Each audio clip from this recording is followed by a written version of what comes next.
princess and princesses. How are you today? Ya, Kak Diana harap kita semua tetap sehat ya. Jadi jangan lupa untuk tetap menjaga kesehatan dan juga kebersihan. Okay, boys and girls, do you know what event we celebrate at last Friday? That's right! Good Friday! And now we celebrate Easter Day! Nah, karena hari ini adalah hari yang spesial, di mana Tuhan Yesus pada hari yang ketiga bangkit dan hidup untuk selama-lamanya, maka ada yang spesial juga nih untuk adik-adik. Nah, hari ini kakak-kakak trainer akan ikut bersama-sama untuk bernyanyi dan memuji nama Tuhan bersama adik-adik. Give applause to Jesus! Yay! Boys and girls, I'm sure every one of you know it's about love song, right? Ya, jadi Kak Diana mau ajak adik-adik semua untuk menyanyikan pujian ini. So, I invite you to stand up and prepare yourself and let's sing along!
Sebab dia hidup, ada hari esok. Sebab dia hidup, ku tak gentar.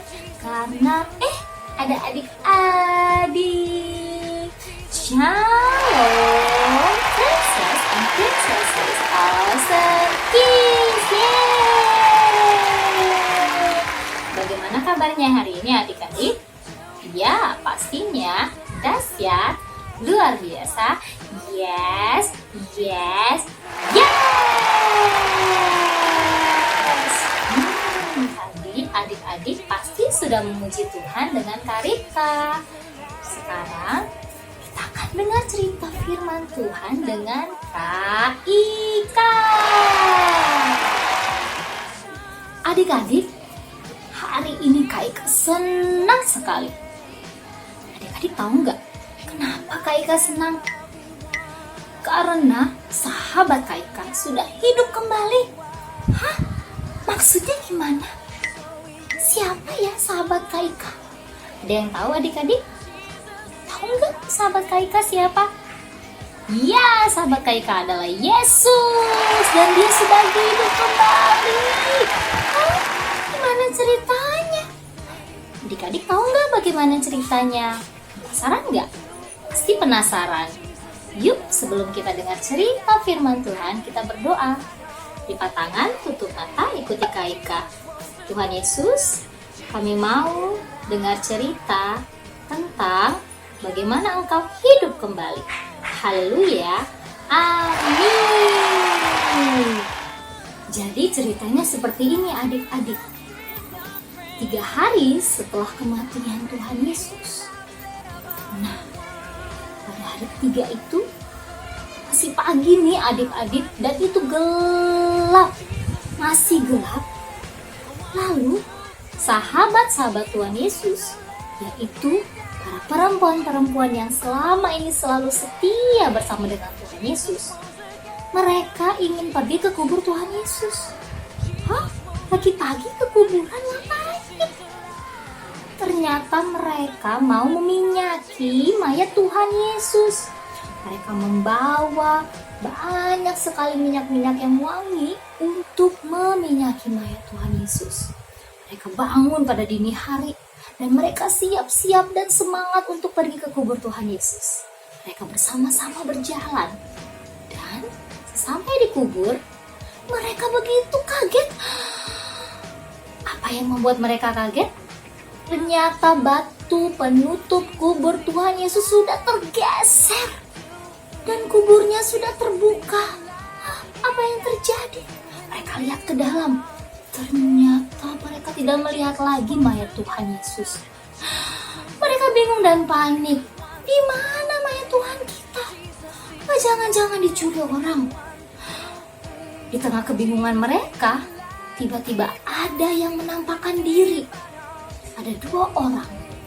Dan mereka menampakkan diri kepada para wanita-wanita itu dan berkata, "Siapa yang kamu cari?" "Kami mencari mayat Tuhan kami. Di mana ya?" Yang kalian cari sudah hidup." "Oh ya, sudah hidup?" Wah, mereka bersuka cita. Lalu mereka bergegas pulang ke rumah mereka dan menyampaikan kepada teman-teman yang lain bahwa Tuhan Yesus sudah hidup. Yeay!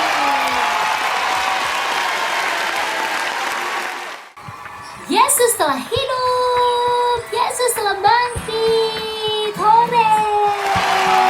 Sekarang adik-adik kita sudah bebas karena Tuhan Yesus sudah membebaskan kita dari belenggu dosa, dari belenggu maut. Yeay! Nah, adik, kita sudah bebas dong. Ya, benar sekali, adik-adik sudah dibebaskan dari belenggu si iblis. Lalu bagaimana caranya supaya kita tetap hidup sebagai anak-anak yang berkemenangan? Kakak punya beberapa hal yang harus adik-adik praktekkan. Oke, kita lihat. Yang pertama, minta Roh Kudus untuk memimpin hidup kita. Nah, maksudnya apa ya, Kak? Dipimpin hidup oleh Roh Kudus. Contohnya nih, kemanapun adik-adik pergi, apapun yang adik-adik akan lakukan, jangan lupa berdoa kepada Tuhan Yesus supaya Roh Kudus menyertai. Jadi, segala apapun yang adik-adik lakukan, kemanapun adik pergi dan melangkah, semuanya itu ada campur tangan Tuhan. Tuhan akan selalu menjaga adik-adik. Saya adik-adik, itu yang pertama. Yang kedua, bagaimana cara kita hidup untuk menyatakan bahwa kita adalah anak yang sudah berkemenangan? Yang kedua, menjadi anak yang berani. Maksudnya, ya, adik-adik harus jadi anak yang berani. No more fear. Tidak boleh takut-takut lagi. Misalkan nih, adik-adik ada yang takut gelap nggak? Kalau mati lampu di rumahnya, tiba-tiba nangis, takut. Tidak boleh lagi adik-adik. Kenapa? Karena Tuhan Yesus bisa mengalahkan segala ketakutan kita. Harus berani. Karena kita adalah anak-anak yang berkemenangan. Itu yang kedua. Masih ada lagi nggak Kak Ika? Yang ketiga adalah jadikan hidup kita ini adalah milik Tuhan. Caranya bagaimana? Dengan melakukan setiap firman Tuhan. Nah, adik-adik bisa tahu bagaimana caranya supaya kita melakukan firman Tuhan. Caranya kita melakukan sesuai dengan apa yang Alkitab katakan. Kalau Alkitab berkata dilarang bohong, nggak boleh nakal sama orang lain, nggak boleh ini, nggak boleh itu. Nah, adik-adik harus ikuti. Itu artinya kita sudah mengikuti perintah Tuhan. Kalau kita hidup seperti itu, nanti orang-orang di sekitar kita akan melihat kita dan mereka akan tertarik untuk bisa percaya kepada Tuhan Yesus. Artinya adik-adik sudah menjadi penginjil loh. Berarti hidup adik-adik sudah menjadi milik Tuhan Yesus. Yeay. Nah adik-adik, itu tadi adalah berbagai macam hal yang bisa adik-adik praktekkan di dalam kehidupan sehari-hari untuk menunjukkan bahwa adik-adik adalah anak-anak yang sudah bebas dari si iblis dan anak-anak yang berkemenangan. Bisa kan adik-adik? Bisa dong, pasti ya. Nah, adik-adik, jangan lupa kita punya ayat hafalan. Oke, ayat hafalan kita pada hari ini adalah tertulis di dalam kitab Lukas 24 ayat 5. Isinya adalah, mengapa kamu mencari Dia yang hidup di antara orang mati? Ia tidak ada di sini, Ia telah bangkit. Nanti adik-adik boleh buka Alkitab bersama dengan Mama dan Papa dan minta Mama dan Papa untuk membacakan ayat hafalan tersebut. Bisa ya adik-adik? Pasti dong bisa. Nah, hari ini kita sudah selesai mendengarkan cerita firman Tuhan. Kak Ika senang sekali adik-adik semuanya masih setia mendengarkan cerita firman Tuhan. Walaupun situasinya adik-adik belum bisa ke gereja, masih di rumah kan ya? Tidak apa-apa ya. Yang penting selama di rumah adik-adik tetap berdoa kepada Tuhan agar negara kita ini bebas dari segala virus. Ya adik-adik jangan lupa berdoa untuk negara kita. Dan terakhir Kak Ika mau ucapkan selamat Paskah adik-adik. Tuhan Yesus sudah bangkit. Artinya kita juga harus selalu bersemangat, selalu setia mengikut Tuhan. Oke, kita akhiri hari ini. Selamat Paskah semuanya. Bye, God bless you.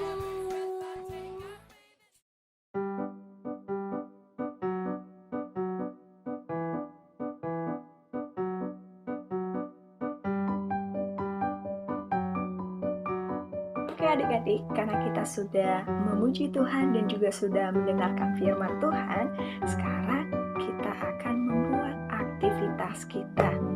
Aktivitas yang biasa kita lakukan di Awesome Kids. Nah, aktivitas kita hari ini adik-adik, kita akan membuat tempat kuburan Tuhan Yesus. Pada saat Tuhan Yesus bangkit dari antara orang mati dan pintu kuburannya terbuka.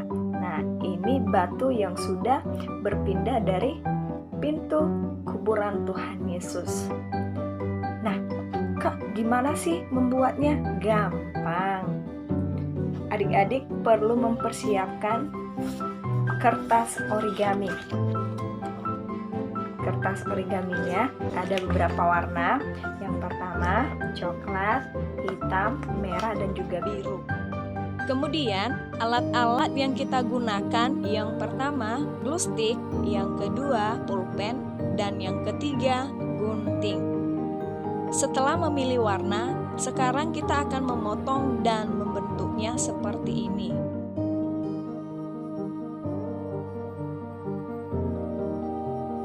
Sekarang, kertas origami yang sudah dibentuk, kita mulai menempelkannya di kertas origami bagian belakang yang berwarna putih.